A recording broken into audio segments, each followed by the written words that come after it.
mengucap syukur. Amin. Silakan duduk Bapak Ibu, saudara sekalian. Selamat pagi, Shalom. Senang sekali ini adalah minggu pertama ya, di tahun yang baru. Tema kita di hari ini adalah manusia baru. Di ibadah pertama subtemanya adalah bukan rekayasa. Nanti sesi kedua perubahannya natural.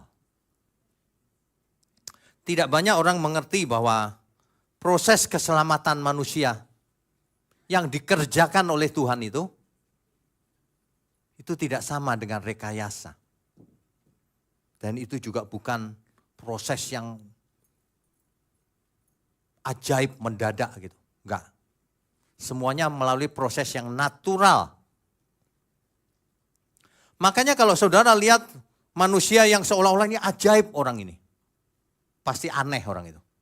Sakti orang ini. Pasti aneh itu. Sebab Tuhan Yesus sangat natural. Mujizat itu natural, bukan dibuat-buat. Kalau itu aneh. Mujizat itu natural. Sehingga orang melihat, ini luar biasa ini. Kalau dibuat-buat, ini luar biasa nih, belakangan sakit hati. Ngaku sembuh ternyata nggak sembuh. Ya.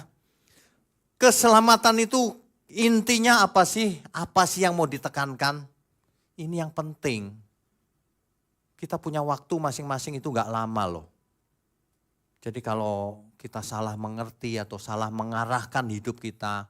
Satu, sia-sia di bumi ini. Kedua, nanti menyesal di kekekalan.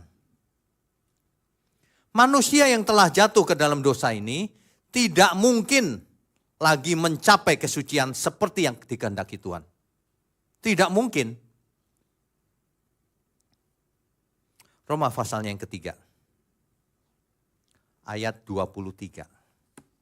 Roma pasalnya yang ketiga ayat 23. Karena semua orang telah berbuat dosa dan telah kehilangan kemuliaan Allah. Terjemahan ini kurang tepat, saudara. Sehingga orang beranggapan sudah hilang sama sekali kemuliaan Allah. Sehingga manusia seolah-olah sudah rusak total yang gak bisa diperbaiki lagi. Terjemahan ini mengarahkan manusia kepada pikiran yang salah. Kepada teologi yang salah. Telah kehilangan katanya. Padahal teks aslinya bukan begitu. Teks asli kita pakai kata hustereo. Hustereo itu artinya bukan kehilangan. Hustereo itu artinya lack of. Kekurangan. Buktinya apa? Manusia jatuh dalam dosa tidak jadi hewan. Tetap manusia. Cuman rusak. Tapi masih punya pikiran. Masih punya perasaan. Faktanya demikian, jangan diurai, dikarang sendiri teologinya sana sini manusia rusak total, udah gak bisa mikir, udah gak bisa milih yang baik dan yang buruk. Kalau manusia tidak bisa milih yang baik dan yang buruk, ngapain Tuhan kasih Taurat? Untuk apa Taurat diberikan?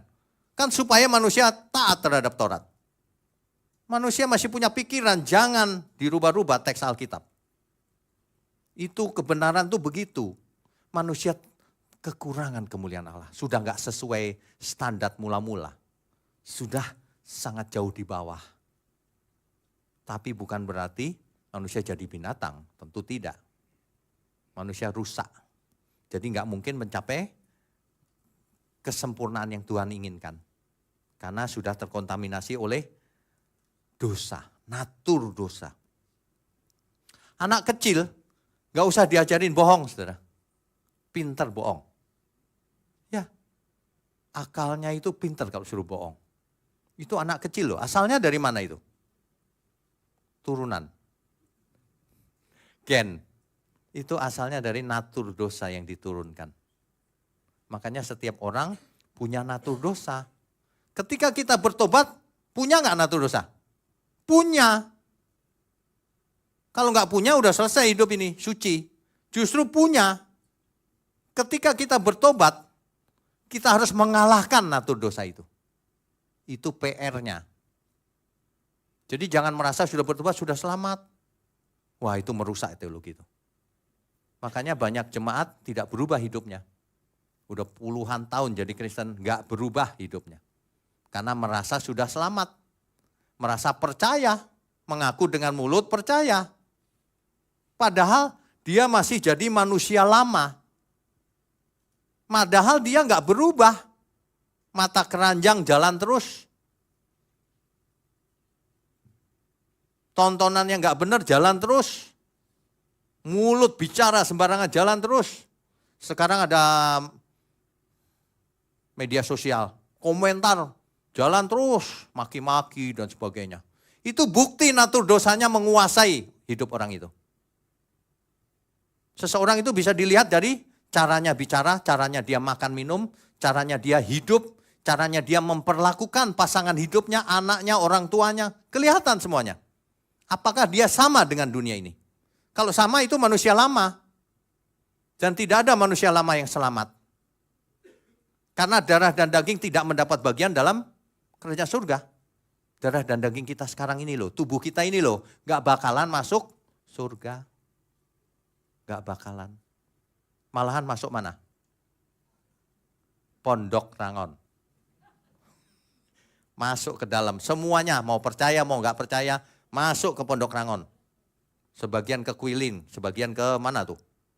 San Diego. Oh, yang mahal-mahal. Sama aja masuk nyungsep ke tanah.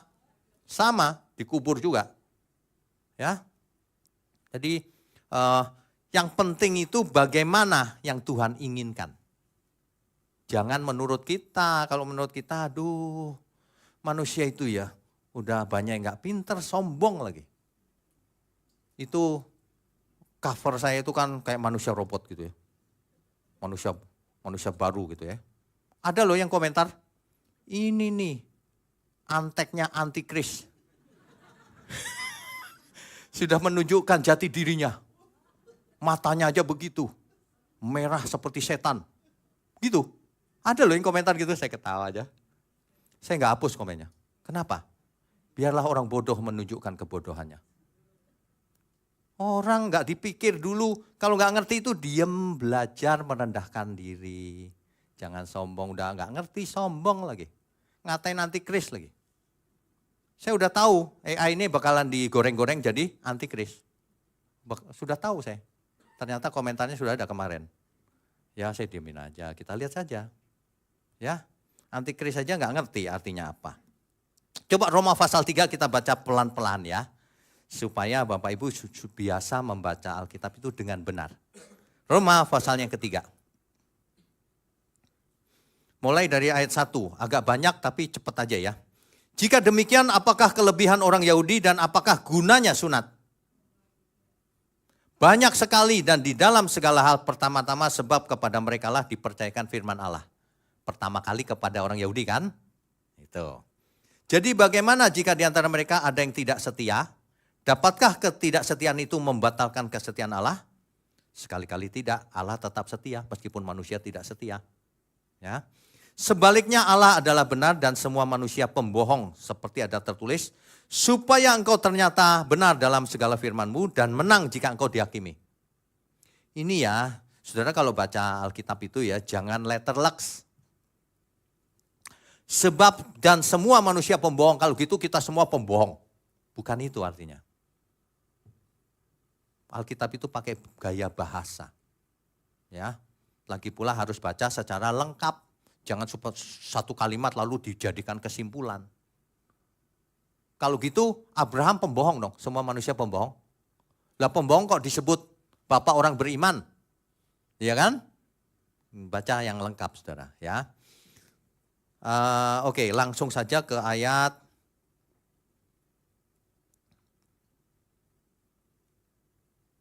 ini, ayat 10 nih sering dipakai orang. Seperti ada tertulis, tidak ada yang benar, seorang pun tidak.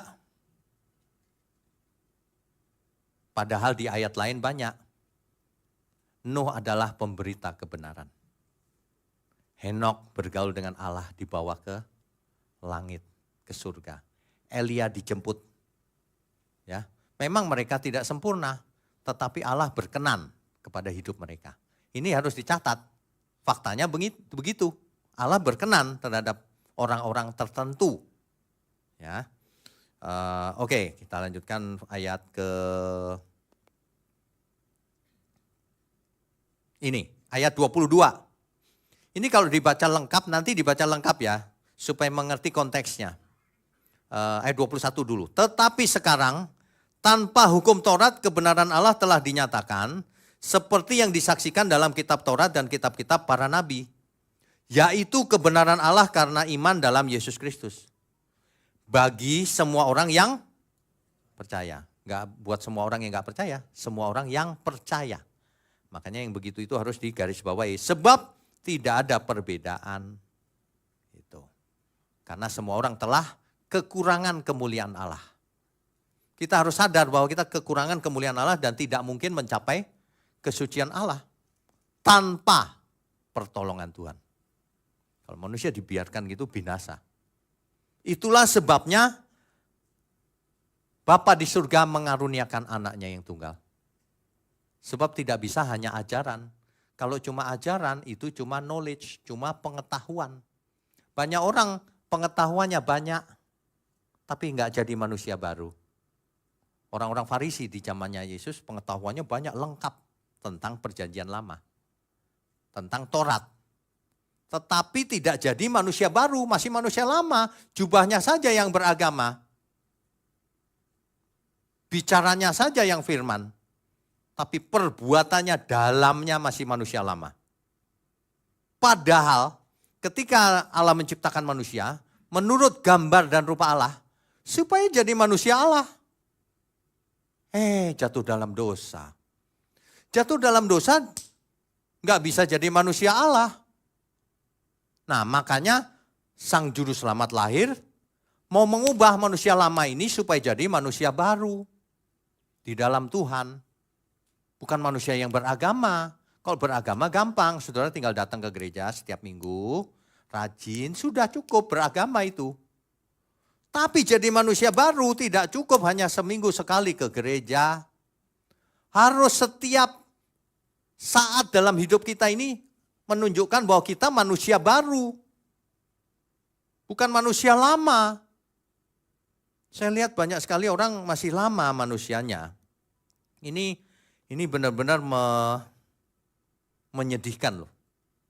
Bahkan banyak yang khotbah manusia lama ini. Karena komentarnya itu ganas-ganas. Ayat 29. Atau adakah Allah hanya Allah orang Yahudi saja? Bukankah ia juga adalah Allah bangsa-bangsa lain? Ya benar, ia juga adalah Allah bangsa-bangsa lain. Tuhan itu untuk seluruh bangsa, bukan milik Yahudi saja.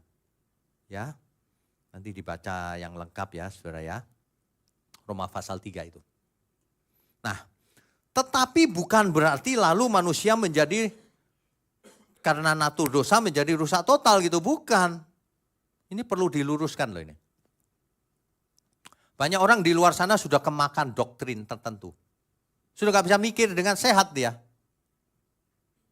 Manusia itu tidak rusak total tapi rusak berat oleh dosa. Makanya Yesus datang mau memperbaiki. Bukan cuma begini, aku datang ayo ke surga. Bukan, perbaiki dulu baru ke surga. Gak mau diperbaiki, jangan harap ke surga. Dalam bahasa sederhananya begitu sebenarnya. Kamu harus lihat seperti aku. Begitu loh sebenarnya yang diinginkan Tuhan itu. Bukan agamawi, bukan. Ya. Jadi banyak yang ngajarin nih, manusia itu gak punya kehendak bebas. Gak bisa milih mana yang baik, mana yang buruk. Kayak robot gitu, seperti seolah-olah robot. Saya ulang ya, manusia bukan diciptakan sebagai robot biologis. Bapak, Ibu, Saudara sekalian ya. Hari ini ada teknologi artificial intelligence, AI, itu luar biasa loh. Itu luar biasa saudara. Di sosial media ada satu account itu, ya account, satu kayak saya punya channel gitu loh. Ada satu channel, profilnya itu cewek, masih muda gitu, cantik gitu. Ya, pengikutnya gak tahu 50.000 apa 100.000 gitu. itu bukan manusia loh. Itu nggak ada.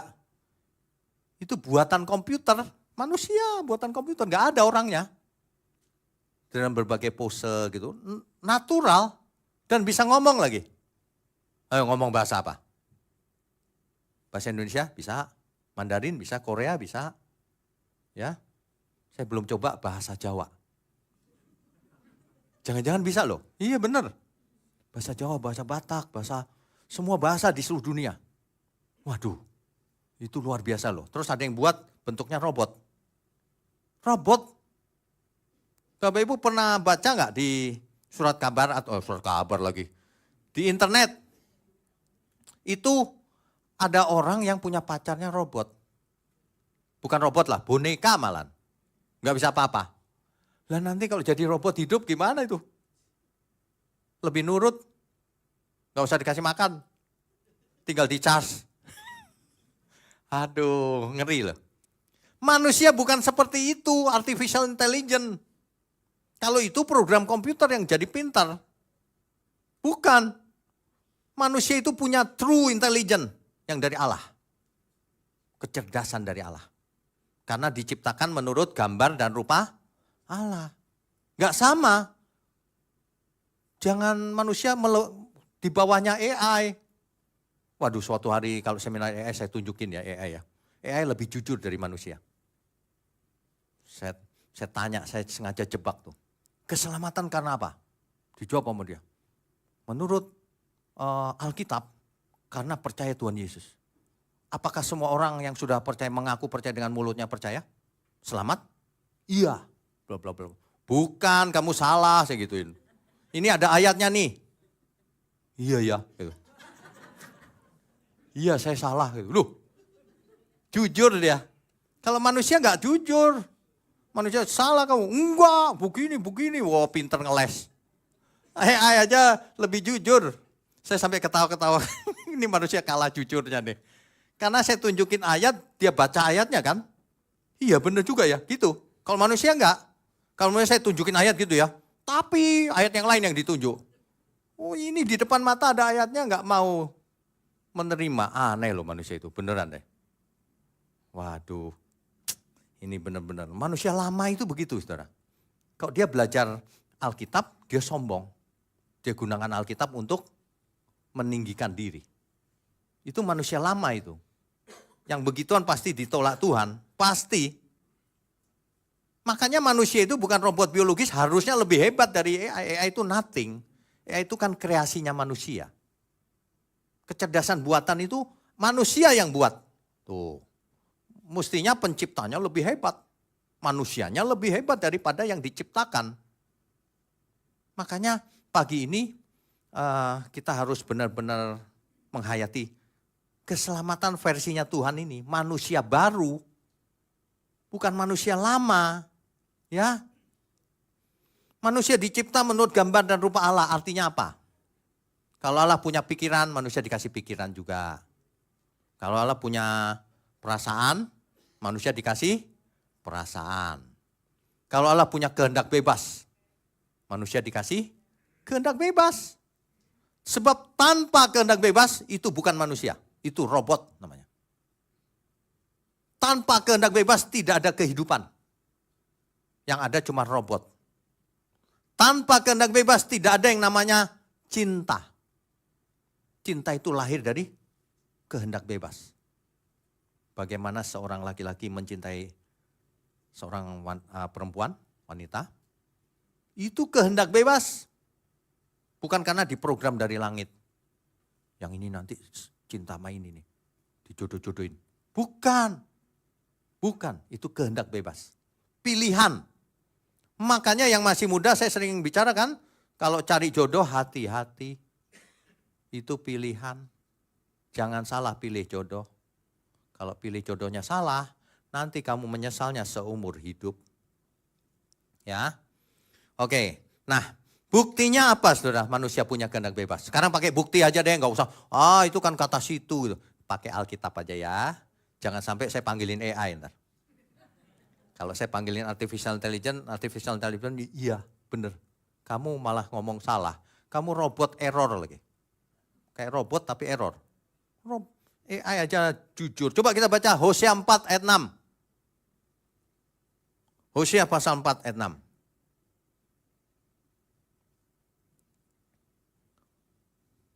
Umatku binasa karena tidak mengenal Allah. Kok bisa umat Tuhan tidak mengenal Allah? Kok bisa? Karena engkaulah yang menolak pengenalan itu. Maka aku menolak engkau menjadi imamku, dan karena engkau melupakan pengajaran Allahmu, maka aku juga akan melupakan anak-anakmu. Perhatikan baik-baik, umat Tuhan yang dipilih oleh Tuhan sendiri. Mestinya selamat dong? Enggak, binasa. Kenapa? Karena tidak mengenal Allah. Kenapa tidak mengenal Allah? Karena menolak. Apa artinya kalau umat Tuhan bisa menolak? Artinya punya kehendak bebas. Jangan ngomong begini ya, oh menolak itu juga diprogram dari atas Pak. Waduh, kalau gitu semuanya sandiwara. Kalau orang masih sehat pikirannya ya, baca Alkitab itu amin. Gitu. Jangan aneh-aneh. Saya kasih contoh satu lagi, Roma 2 ayat 14. Perjanjian baru, katanya itu perjanjian lama katanya. Roma 2 ayat 14. Apabila bangsa-bangsa lain yang tidak memiliki hukum Taurat oleh dorongan diri sendiri. Oleh apa saudara? Apa artinya? Oleh kehendaknya sendiri yang bebas. Melakukan apa yang dituntut hukum Taurat, maka walaupun mereka tidak memiliki hukum Taurat, mereka menjadi hukum Taurat bagi diri mereka sendiri. Tuhan itu sangat adil. Manusia itu punya kehendak bebas, maka dihakimi. Maka dimintai pertanggungan jawab. Kalau manusia nggak punya kehendak bebas, nggak bisa dimintai pertanggungan jawab, nggak bisa dihakimi. Nggak bisa, makanya dikasih kehendak bebas supaya bisa dihakimi. Kenapa dikasih kehendak bebas? Supaya bisa jadi manusia baru. Supaya bisa menjadi ciptaan baru. Supaya bisa menjadi anak-anak Allah. Yang bukan diprogram dari atas, tapi hasil proses. Diproses, dididik dengan keras. Oleh firman, oleh teladannya Tuhan Yesus. Jadi anak Allah. Mestinya begitu harusnya. Ya, saudara hati-hati loh kalau dengar firman khotbah. Ya. Tidak semua khotbah benar. Tidak semua khotbah benar. Ya itu tadi.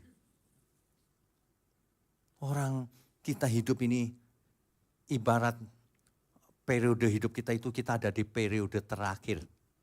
Kesempatan terakhir kita mau apa yang kita lakukan. Terakhir ini gak ada lagi hidup yang lain.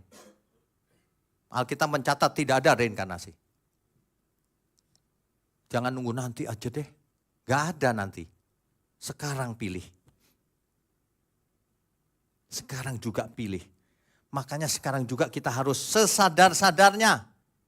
Bahwa setelah ditebus Tuhan Yesus, kita berhutang. Ingat itu, seringkali saya ulang-ulang kan.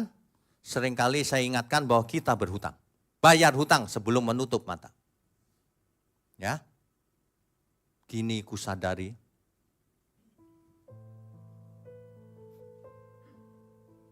Saudara, lagu ini memang sengaja, liriknya itu teologis banget. Diambil dari kitab Roma itu. Kita semua harus sadar, saudara.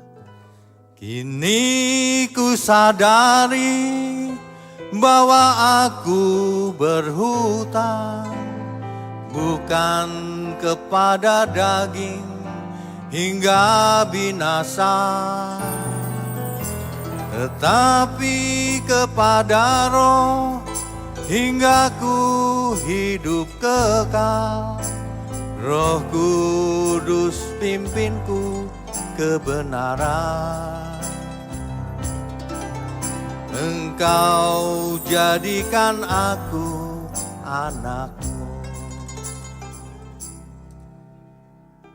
Hutang, saudara. Saya kalau kemana-mana gitu, menghadapi apa saja saya ingat loh. Aku berhutang Tuhan. Ketika dihadapi masalah, aku gak berani aneh-aneh karena aku punya hutang. Dimaki orang gitu ya, gak berani. balas. Kenapa? Aku berhutang. Jangan hidup menurut daging, hidup menurut roh. Begitu. Di sosial media saya foto dengan sahabat saya, seorang bikuni. Bikuni yang baik hati, baik banget. Diskusi sama saya. Belum sih. Suatu hari dia pasti mengerti. Suatu hari nanti aktivis ya, semua kita ke sono. Ketemu dia sambil healing. Di Lembang tempatnya, bagus, alami.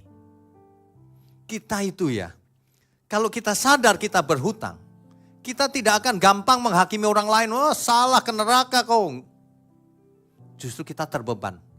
Bagaimana ya supaya dia mengerti, supaya selamat, supaya dia pun menjadi manusia baru.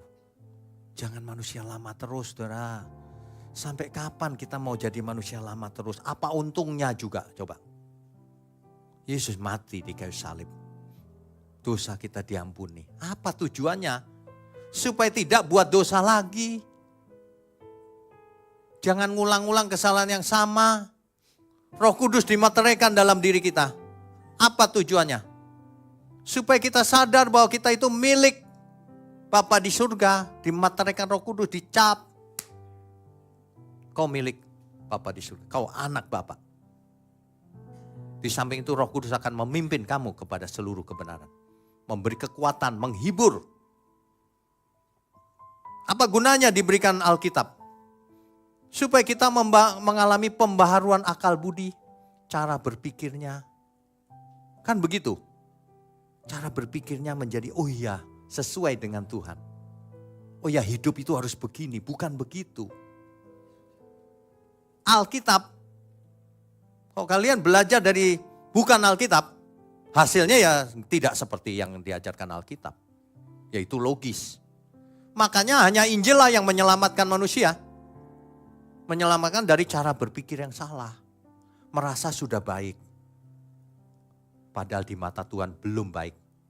Itu kan baik versimu sendiri. Kamu merasa baik hanya gara-gara kamu ngasih ke seseorang. Oh, itu baik kecil itu. Yang diinginkan Tuhan adalah kalau Bapa di surga berkata, ini dia anakku. Yang seperti ini yang kuinginkan. Itu baru baik di mata Tuhan. Baik itu jangan di mata manusia. Dan itu tidak bisa manusia baru itu lahir mendadak gitu. Enggak bisa. Ada enggak orang yang merit gitu? Meritnya hari malam minggu. Pesta. Mantep pesta. Hari Seninnya lahiran. Ada enggak? Loh kok banyak? Ya harusnya enggak ada. Kan hamil itu perlu 9 bulan ya kan, sekitar itu. Harusnya begitu kan, masa baru pesta 2 hari kemudian lahir. Oh, kan mestinya enggak gitu. Sama manusia baru enggak bisa begitu. Sekarang dibaptis. Terus lahir manusia barunya, enggak ada begituan. Buktinya orang dibaptis banyak yang masih manusia lama kan. Buktinya orang Kristen udah puluhan tahun sama aja masih manusia lama. Kalau dikasih firman yang benar gini, fanatik itu. Atau gini, sesat itu. Gak ngerti ngomong sesat. Itu kayak orang begini loh. Kita makan mie yuk di situ. Gak enak itu. Kok tahu gak enak? Gak enak pokoknya.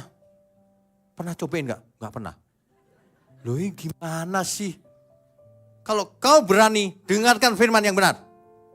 3 bulan setelah itu boleh kesimpulan. Kalau sesat, tinggalkan. Kalau benar, makan kebenaran. Ayo, siapa berani terima tantangan? Jangan dengar tetanggamu. Jangan dengar apa kata teman-temanmu. Teman-temanmu juga gak pernah makan mie itu. Ngomong toh, asbun. Banyak orang asal bunyi mulutnya. Gak berhikmat sama sekali. Orang itu dilihat dulu, dicoba dulu. Oh iya ya ini gak benar nih. Ya udah jangan dimakan. Oh ini oke nih. Nah, makan kalau sehat. Jangan berdasarkan hoax atau fitnahan orang. Itu namanya tidak berhikmat. Kalau mau ngomong to the point ya bodoh namanya. Orang belum nyobain ngomong buat kesimpulan. Belum baca buku sudah bikin kesimpulan, buku ini gak ada gunanya. Udah baca? Belum. Loh, banyak orang seperti itu. Aneh. Ya, manusia tanpa pertolongan Tuhan tidak bakalan mencapai kesucian yang diinginkan Bapa di surga. Gak bakalan. Sebab manusia tidak hilang sebagian kemuliaan Allah. Makanya sang juru selamat diperlukan dunia ini. Tidak ada orang bisa selamat tanpa juru selamat. Makanya kita disadarkan, cuma saya herannya kenapa tidak ada yang ngajarin seperti ini ya. Bahwa kita itu berhutang. Gak ada. Yang ada begini, keselamatan itu cuma-cuma. Betul. Cuma-cumanya yang mana? Yesus mati di kayu salib itu cuma-cuma. Kita aja belum lahir. Tapi akibat dari itu, engkau orang berhutang. Katakan sama diri sendiri, aku berhutang Tuhan. Ya, harus sadar semua. Terutama yang di luar sana. Harus sadar. Amin ya saudara ya. Kini ku sadari bahwa aku berhutang bukan kepada daging hingga binasa, tetapi kepada roh hingga ku hidup kekal. Roh Kudus pimpinku kebenaran. Engkau jadikan aku anakmu. Jadi anak Allah itu prosesnya panjang saudara. Bukan rekayasa dari Tuhan begini, ting jadi anak Allah besok. Gak ada. Sepanjang sejarah, sejak Adam sampai hari ini gak pernah ada manusia itu jahat hari ini terus besoknya Tuhan dari surga ting jadi orang baik. Gak ada. Bukan karena Tuhan tidak mampu, tapi bukan itu yang dikehendaki Tuhan. Yang dikehendaki Tuhan adalah kalau seseorang dengan sadar memberi diri.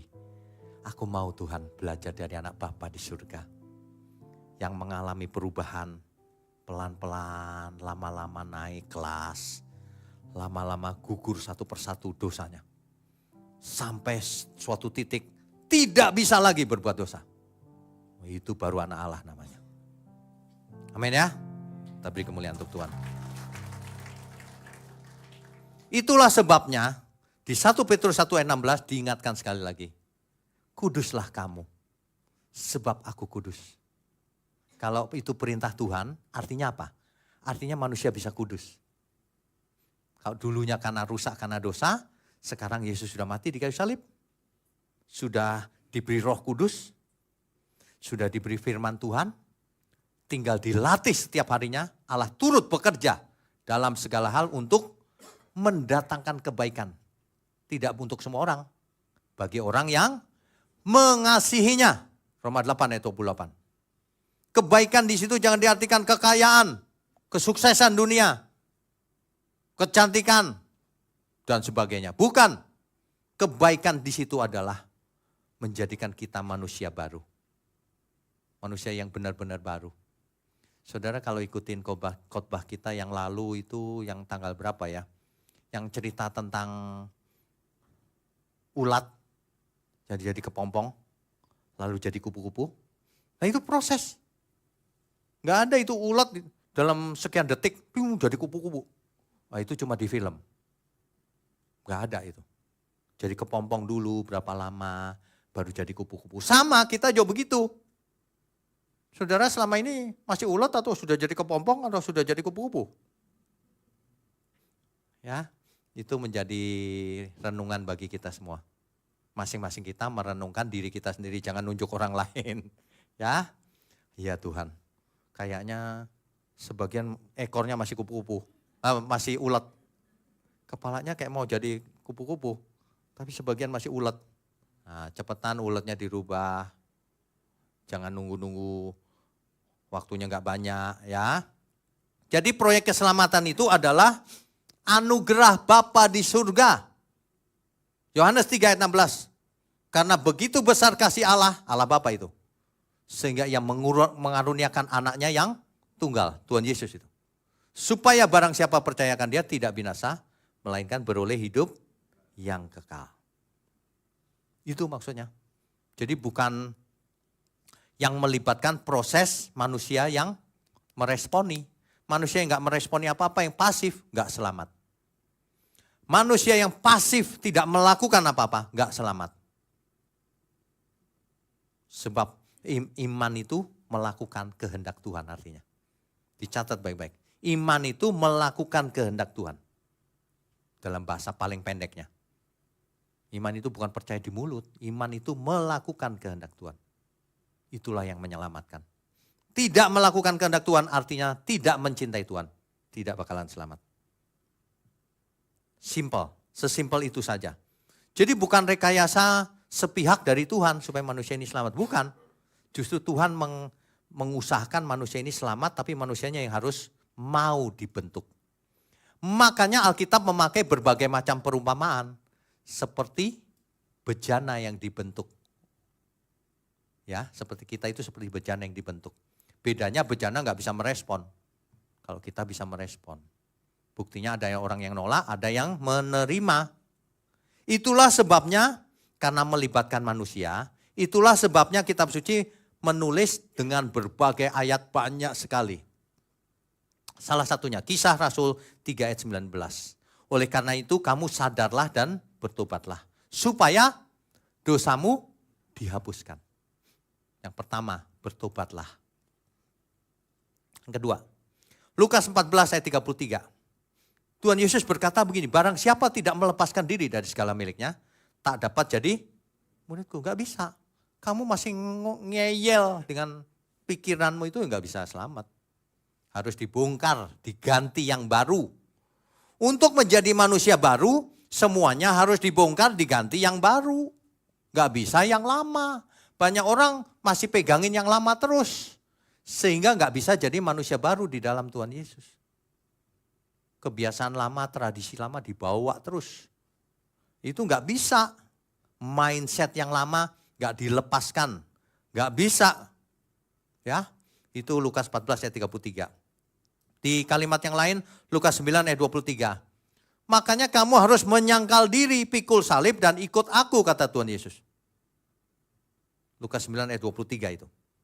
Gak bisa kalau gak menyangkal diri. Menyangkal diri itu apa sih? Menyangkal diri itu gini loh. Manusia lama ini, aku tuh memang begini. Enggak boleh begitu.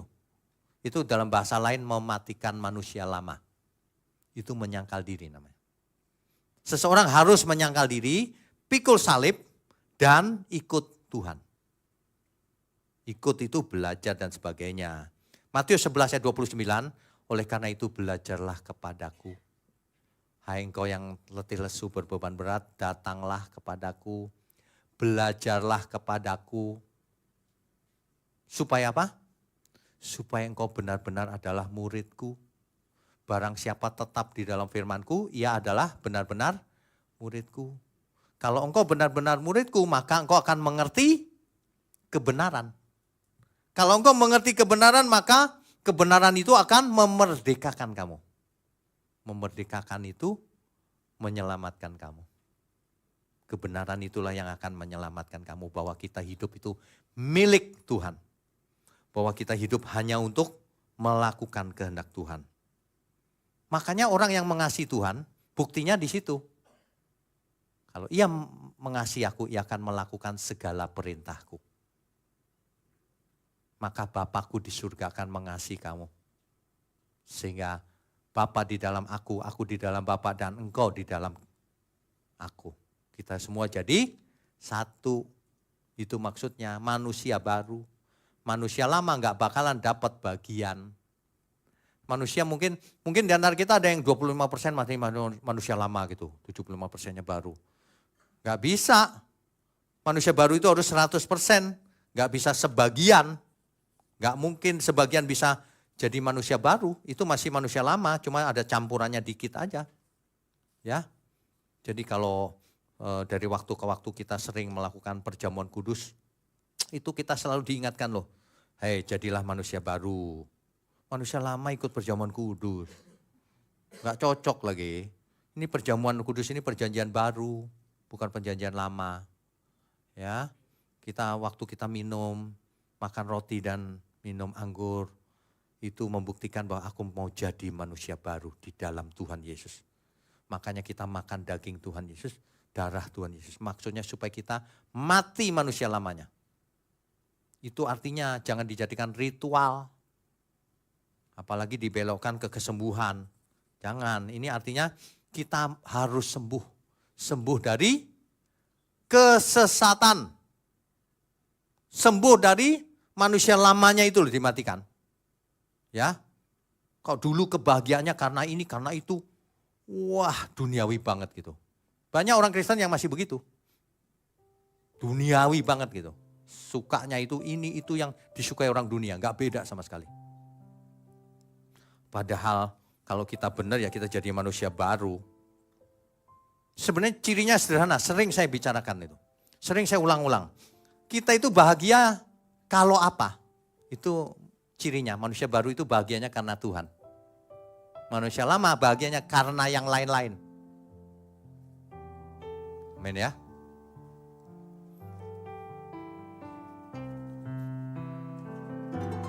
Tuhan Engkau kebahagiaanku, sukacita dalam hatiku. Apapun terjadi di hidupku, Tuhan Yesus cukup bagiku. Coba saudara, Tuhan Engkau kebahagiaan.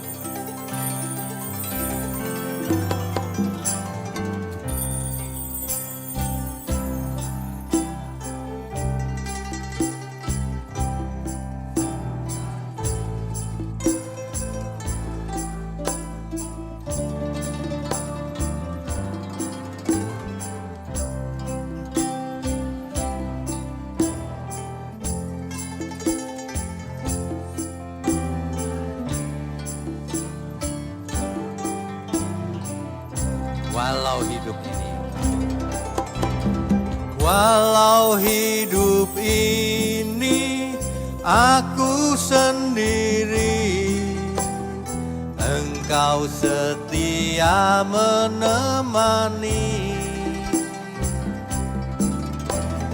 Walau tiada harta dan kehormatan, Tuhan kekayaan abadi.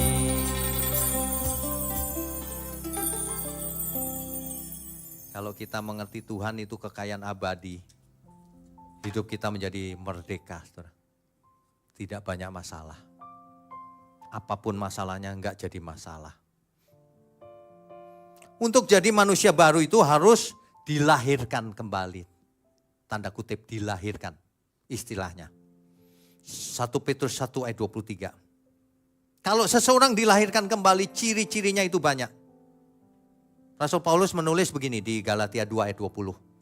Hidupku bukanlah aku sendiri lagi, tetapi Kristus yang hidup di dalamku. Maksudnya apa itu? Maksudnya setiap aku hidup ini seperti yang Kristus hidupi. Persis seperti. Ya, bukan roh Tuhan Yesus masuk ke kita ngambil alih kerasukan, bukan. Spiritnya Tuhan Yesus kita miliki. Dalam hidupmu bersama kenakanlah pikiran dan perasaan Kristus. Filipi 2 ayat 5. Rasul Paulus menulis dalam banyak ayat, itu intinya sama. Intinya semua sama. Kalau engkau tidak memiliki roh Kristus, maka kamu hidup dalam daging berarti. Kalau seseorang hidup dalam roh, ia memiliki roh Kristus. Ia memiliki cara berpikirnya, spiritnya Kristus. Oleh sebab itu pikirkanlah perkara yang di atas, bukan di bumi. Kolose 3 ayat 2. Itulah manusia baru yang pikirannya di atas, memikirkan kekekalan. Sementara hidup di bumi dengan natur dosanya. Makanya hidup ini pertandingan, perlombaan. Makanya kita harus segenap hati mematikan manusia lama kita. Supaya kita jadi manusia baru. Dan itu tidak gampang. Dan itu tidak bisa terjadi otomatis.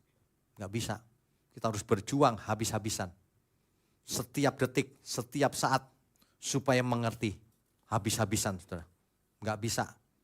Seseorang itu seminggu sekali aja belajarnya. Nggak bisa. Setiap hari belajar. Melakukan kehendak Tuhan. Ya. Sehingga setiap orang sudah tidak ingini dunia ini. Ketika seseorang bisnis, kerja, uangnya harus banyak, setuju. Tapi itu pun untuk mempersiapkan diri, menyambut kekekalan. Untuk berbuat banyak pada orang lain dunia ini. Banyak orang membutuhkan pertolongan, kekurangan makan, miskin dan sebagainya, butuh biaya pendidikan. Harus kita jadi berkat, harus kita tolongin. Kalau jadi manusia baru. Kalau manusia lama nggak bisa seperti itu. Manusia lama yang dipikirin, aku belum punya tas mewah itu. Aku belum punya Hermes. Aku belum punya rumah mewah. Rumahku masih lebarnya sekian, belum sekian. Terus dirinya sendiri yang dipikirin. Manusia lama itu. Dan manusia lama nggak bisa selamat. Kalau manusia baru itu, dia sudah nggak hitung-hitungan. Sekalipun dagingku dan hatiku habis lenyap Tuhan. Ya. Itu ciri-ciri manusia baru. Kalau cuma nyanyi gampang.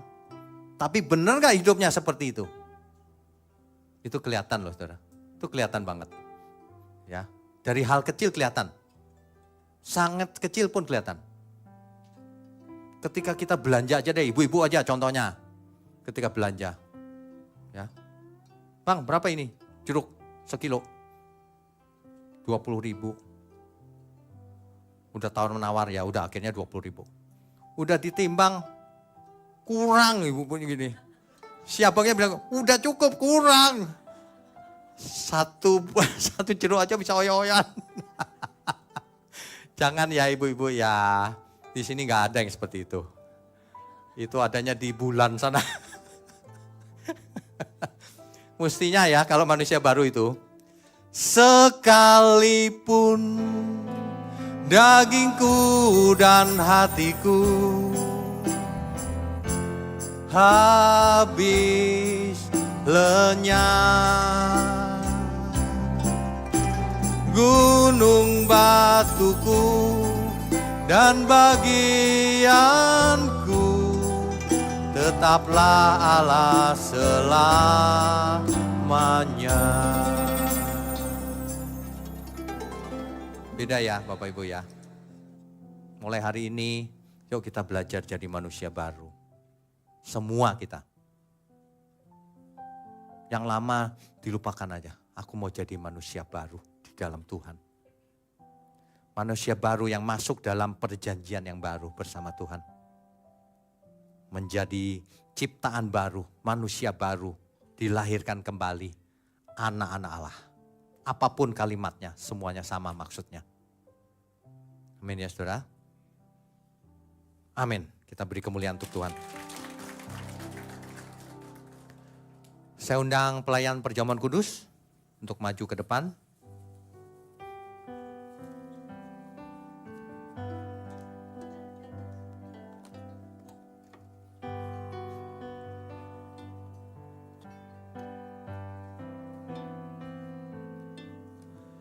Saat ini ku datang Tuhan ke perjamuan kudus-Mu.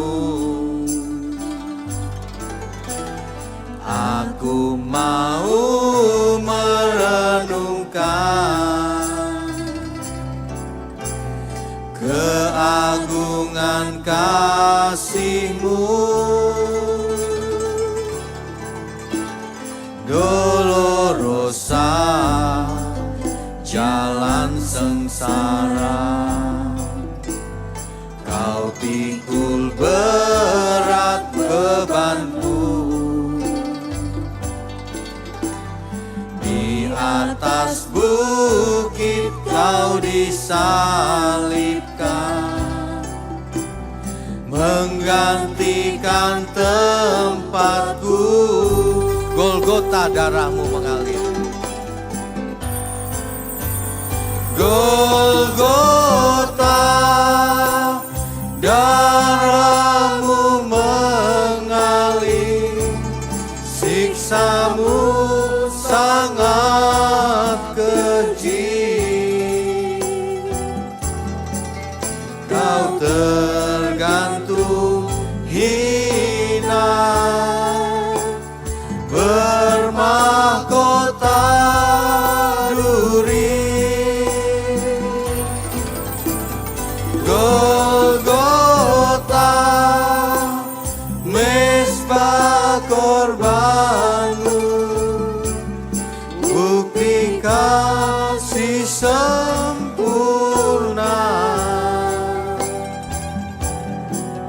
Kau hapus dosaku, kau beri keselamatan,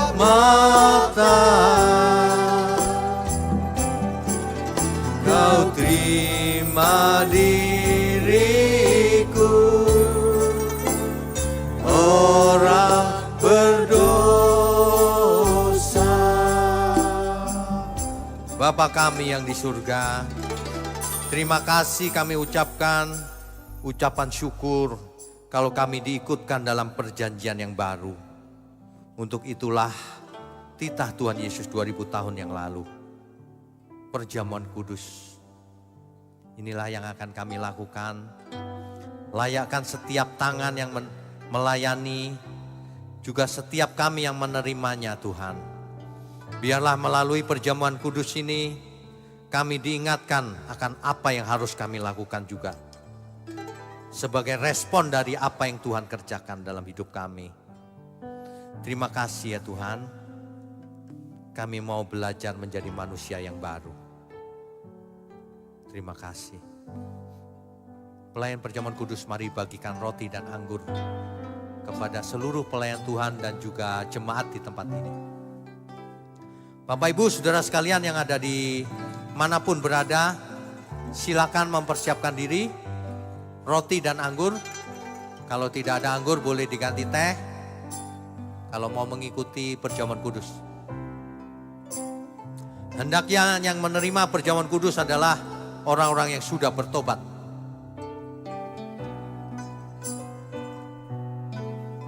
Bagi saudara sekalian yang belum dibaptis, silakan daftar. Serahkan dirimu. Jangan menjadi manusia lama terus.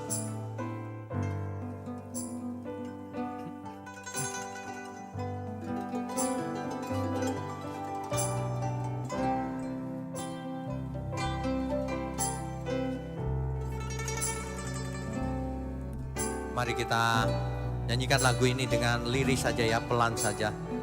Saat ini ku datang Tuhan.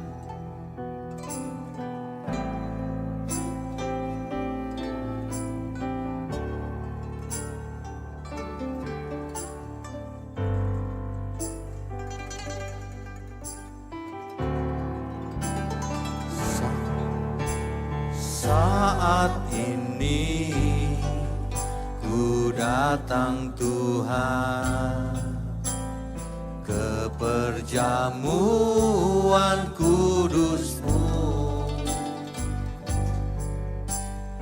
Aku mau merenungkan keagungan kasih-Mu. Dolorosa, jalan sengsara, Kau pikul berat beban-Mu. Di atas bukit Kau disalibkan, menggantikan tempatku.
Baik, Bapak Ibu Saudara sekalian, apakah ada di antara Bapak Ibu Saudara yang belum menerima roti atau anggur?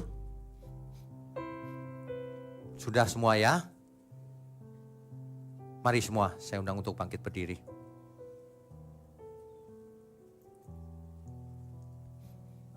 Bapak Ibu Saudara sekalian, mari kita ucapkan pengakuan ini bersama-sama. Di dalam nama Tuhan Yesus. Aku percaya bahwa tubuh Tuhan Yesus telah dipecah-pecahkan. Darah Tuhan Yesus telah ditumpahkan. Bagi pengampunan dan penebusan dosa-dosaku. Oleh korban Tuhan Yesus, aku percaya bahwa aku telah dibebaskan dari kutuk dosa. Kutuk maut, segala kutuk, dan api neraka. Oleh korban Tuhan Yesus, aku percaya, aku telah memperoleh pengampunan dosa, kemenangan, dan kelimpahan berkat di dalam Tuhan. Oleh korban Tuhan Yesus, aku percaya dan menerima bahwa aku adalah milik Tuhan. Hidup untuk mengabdi dan melayani bagi Tuhan Yesus. Dengan segenap hidupku sampai selama-lamanya. Mari kita angkat roti dengan tangan kanan kita. Sebab apa yang telah kuteruskan kepadamu, telah aku terima dari Tuhan, yaitu bahwa Tuhan Yesus pada malam waktu ia diserahkan, mengambil roti, dan sesudah itu ia mengucap syukur atasnya. Ia memecah-mecahkannya dan berkata, inilah tubuhku yang diserahkan bagi kamu. Perbuatlah ini menjadi peringatan akan aku. Roti ini menunjuk kepada tubuh Tuhan Yesus. Makanlah di dalam nama Tuhan Yesus Kristus.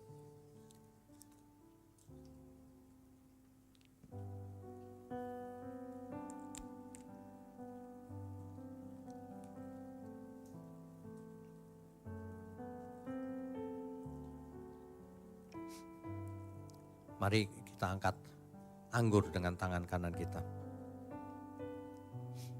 Demikian juga ia mengambil cawan sesudah makan lalu berkata, cawan ini adalah perjanjian baru yang dimateraikan oleh darahku. Perbuatlah ini setiap kali kamu meminumnya menjadi peringatan akan aku.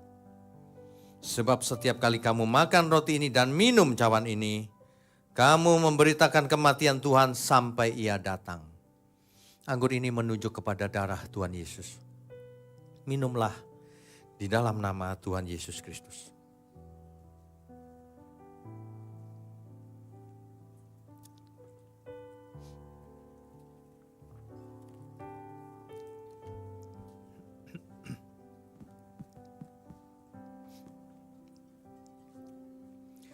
Golgota,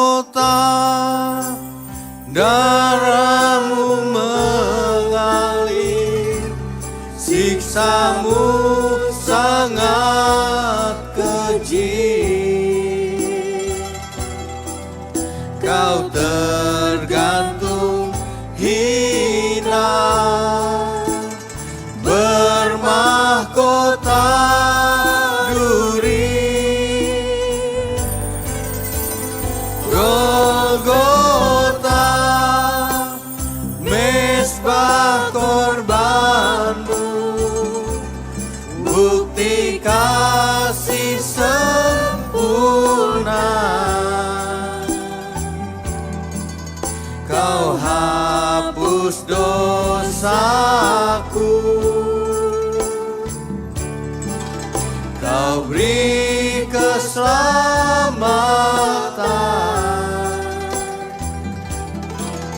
Kau terima diriku, orang berdosa.